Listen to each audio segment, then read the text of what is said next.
সকালবেলায় বাবা পুরোনো বাড়িতে গেছিলো, আমাকে আসার সময় গেটের পাশে কটা মাছ পাইছে, তাই জ্যান্ত মাছ নিয়ে আইছে, কই মাছ আরও কী কী মাছ আছে ওর মধ্যে। আর এই যে মাছগুলো কাইটা কুইটা একেবারে ধুয়ে টুয়ে দিতেছে, কারণ আমি এবার মাছ টাছ কাটতে পারি না।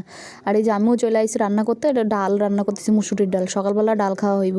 আর এই যে মাছ ভাজা, মাছগুলো কালকে আনছিল, এই যে মাছের ডিম ভাজছিলাম, সেই মাছটা ছিল, তাই আজকে আবার আনতেছি। আমার ছেলে আবার কাঁটাওয়ালা মাছ খাইতে পারে না, ওই জন্য। আর এই যে কই মাছগুলো ভাজা নিতেছি, কারণ কই মাছ দিয়ে লাউ দিয়ে রানবো। আগের দিন লাউ নিয়ে আইছিল, তো অর্ধেকরাও রানছিলাম আর অর্ধেকরাও রাইখা দিছিলাম, সে অর্ধেক লাউটা দিয়ে আজকে মাছ দিয়ে রান্তাছি। আর এই যে আমার ছেলের খাবার, সকালবেলার খাবার ও খাইবো, আলু ভাজা, ডাল আর রুটি। আর এই যে বিকালবেলা চলে আইসি ছেলেরে পড়তে দিয়ে বান্ধবীর পার্লারে। এই যে বান্ধবী আইসছে চাকদার থেকে সাজ দে, তা আমার আগের দিন ফোন করে কয় জামু তুই আয়, তা আমি ঠিক আছে চলো, তুমি আইতেছো, তা অনেকদিন দেখা টাকা হয় না, তাই চলে গেলাম দেখা করতে। আমরা যখন একসাথে থাকি খুব আনন্দ করি, খুব মজা করি, আর মানে কিভাবে টাইমটা যে কাইটা যায় বুঝতেও পারি না, আর খুব ভাল লাগে। যাই হোক তাই হোক। আর এই যে চা চলে